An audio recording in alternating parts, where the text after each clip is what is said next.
मुझे सुनानी है जरा जनता की आवाज भी, क्योंकि यहाँ नेता तो अपनी अपनी बात कह रहे हैं, लेकिन दिल्ली की जनता के दिल में क्या है जरा वो बोल भी तो आपको सुनने चाहिए। सुनाइए। जितना केजरीवाल सरकार ने काम किया है उतना अगर भाजपा सरकार करती तो दिल्ली की हालत नहीं होती।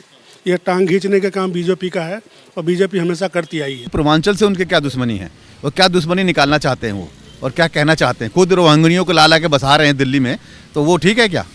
एकमात्र नेता अरविंद केजरीवाल है जिनके आने से पूर्वांचल वासियों का मान सम्मान बढ़ा है। आज से आप 12 साल 14 साल पीछे जाएंगे तो यहाँ के जो लोकल लोग थे वो पूर्वांचलों पे हंसते थे, मजाक बनाते थे, ये तो बिहार का है, ये तो यूपी का है, ये पूर्वांचल का है। एकमात्र नेता अरविंद केजरीवाल है जिनके आने से पूर्वांचल वासियों का गौरव बढ़ा है। बिल्कुल अपमान किया है अरविंद केजरीवाल जी ने। उनको ऐसी बात कहना नहीं चाहिए, क्योंकि जो है उत्तर प्रदेश और बिहार के ही चलते जीते थे। अब ऐसे बोलेंगे तो उनकी हार तय है। तो भाई ये दिल्ली का पूर्वांचली संग्राम है और ऐसे में इस मुद्दे पर दिल्ली के लोगों के बोल भी हम बीच बीच में आपको सुना रहे हैं। सर बताइए ना मुझे, वो जो अभी कह रहे थे कि एक समय ऐसा होता था कि बड़ी गाली के तौर पर बिहारी हो क्या, इस तरीके के शब्दों का इस्तेमाल किया जाता था, आपने झेला है वो? बिल्कुल झेला है। 89 में मैं दिल्ली आया इलाहाबाद विश्वविद्यालय से पढ़कर, और यही सब देखा। लेकिन वही कहना चाहता हूँ कि इस दिल्ली की शान में हमारा खून पसीना लगा है और इस तरह से हमको बाहर नहीं किया जा सकता। अपने आपको साबित किया ना भाई, यूपी और बिहार के लोगों ने अपने आप को साबित किया। हाँ जी, हाँ जी। यूपी बिहार से भी मैं आगे ले जाना चाहता हूँ। जो उस तरफ खड़े हैं ना, स्टालिन ने कहा था हिंदी बोलने वाले पखाना साफ करते हैं, तब तो आलोचना करी नहीं, तब तो मुंह में दही जमा था। ये यूपी बिहार की क्या बात करेंगे? आप जिस चैनल की एंकर हैं आपका भी शायद वही काम होगा, हिंदी का चैनल है।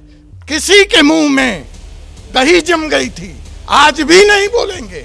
हम हिंदी बोलने वाले अपने देश में पखाना साफ करने वाले लोग, ये ठीक है, इंडिया गठबंधन के साथी के तौर पर वार कर रहे हैं आप। ठीक है, मैं आऊंगी। लेकिन आपने तो हिम्मत दिखाई सर, आपने तो मदन लाल खुराना बीजेपी के ही पुराने नेता के नाम का जिक्र करके बताया कैसे बीजेपी की तरफ से जो बिहार के लोग हैं उनका अपमान किया जाता था। आप भी तो पूर्वांचल से आते हैं, आपने भी ये अपमान सहा है दिल्ली में शुरू में? नहीं, बिल्कुल सहा है।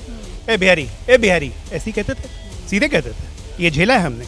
और मदन लाल खुराना ने जो बात कही थी उसके लिए भारतीय जनता पार्टी को सजा दी दिल्ली के लोगों ने। 26 साल हम सत्ता में नहीं है, इसमें कोई शक नहीं है। जो पूर्वांचलियों के मान सम्मान और स्वाभिमान की बात नहीं करेगा, मैं सच्चाई में कह रहा हूं, उसको इस देश पे शासन नहीं कर सकता है। दिल्ली तो भूल जाइए।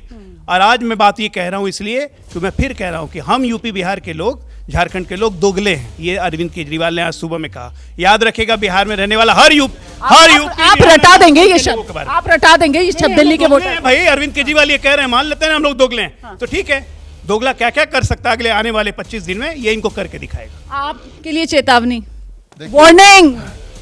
जो यूपी बिहार की बात करेगा, पूर्वांचल की बात करेगा, वही दिल्ली पर राज करेगा, क्योंकि 50 लाख प्रवासी लोग यहाँ पूर्वांचल के लोग रहते हैं। और सोचो, मेरे जैसा व्यक्ति, मेरे जैसा साधारण व्यक्ति जो एक मास्टर का बेटा था, हम जैसे दर्जनों बेटे बेटियों को उठा करके अलग अलग छोटी छोटी नौकरियां क्या करते थे, केजरीवाल जी ने उठा करके हम लोगों को अपमान सहा है यहाँ पर दिल्ली में। बिल्कुल सहा है, सबने सहा है। और हम लोग इसी बात को महसूस कर सकते हैं कि पहले क्या स्थिति थी और आज कितना सम्मान से जी रहे हैं। आज रिप्रेजेंटेशन मिला है, एक दर्जन विधायक यूपी बिहार के लोगों के हैं, पूर्वांचल के लोगों को है। और हम जैसे साधारण मास्टर के बेटों को अगर जमीन से उठा करके विधानसभा भेजने का काम किया, टिकट दे करके। 3 बार से, वैसे एक मिनट 3 बार से अभी ये दिल्ली की सत्ता में है आम आदमी पार्टी। उससे पहले 3 टर्म्स कांग्रेस, शीला दीक्षित जी रही दिल्ली की मुख्यमंत्री। तो उस समय पूर्वांचल के विधायक होते थे, नहीं होते थे? हाँ, पूछ रही हूँ। और मंत्री जैसे वो बार बार गोपाल राय साहब का नाम लेते हैं, मंत्री थे या नहीं थे? थे कि नहीं थे? महाबल मिश्रा थे कि नहीं गए थे?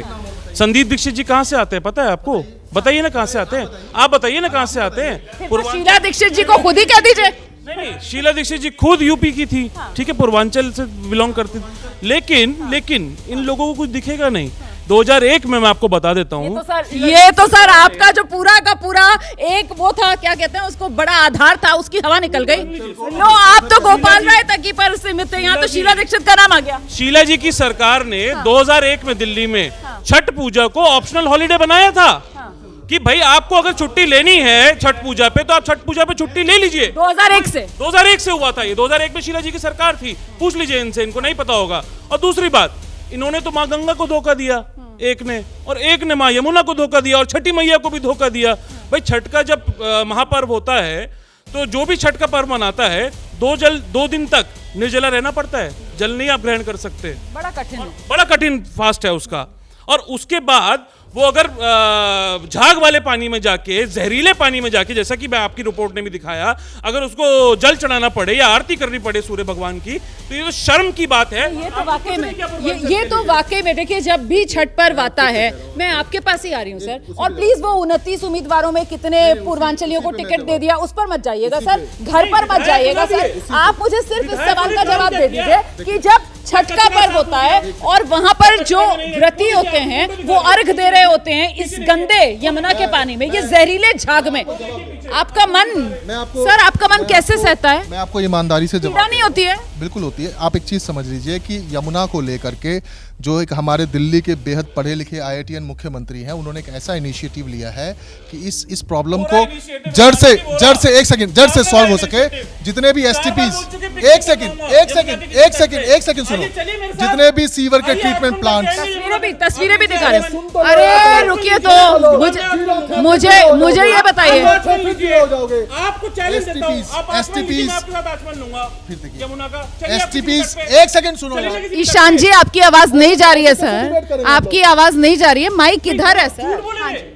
जितने भी STPs, सीवर के ट्रीटमेंट प्लांट्स, यमुना साफ तब होगी जब उसके अंदर में सीवर और ड्रेनेज जाना बंद हो जाएगा।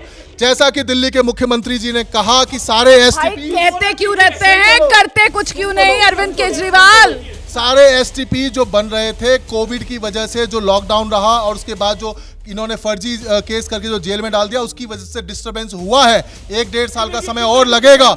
STP जब बनके तैयार हो जाएगा, जिस दिन यमुना में सीवर और ड्रेनेज गिरना बंद हो जाएगा, यमुना नदी मतलब कि साफ हो जाएगा। अगर उस चीज को लेकर के अरविंद केजरीवाल जी ने लगातार बहुत सारे इंटरव्यूज में कहा है, खुद ही कहा है, प्रमाण के साथ कहा है कि उसका जो समाधान है वो इसी तरीके से हो सकता है। समाधान हो सकता है, पर समाधान आज तक किया तो नहीं है ना। अभी भी जो पूर्वांचल के लोग हैं, छठ पर वो किस जहरीले पानी में खड़े होकर उनको अर्घ देना पड़ता है, छठी मैया को, सूर्य भगवान को, वो सब देखते हैं सर।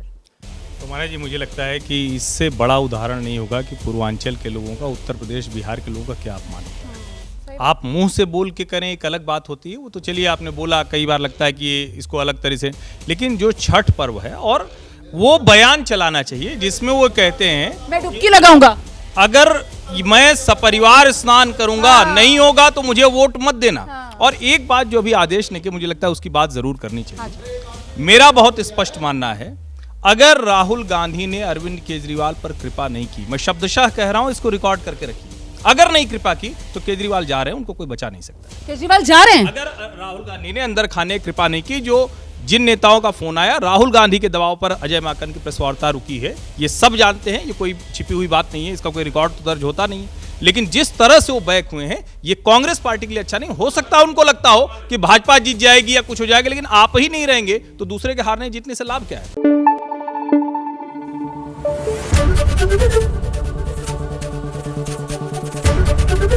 ABP न्यूज आपको रखे आगे।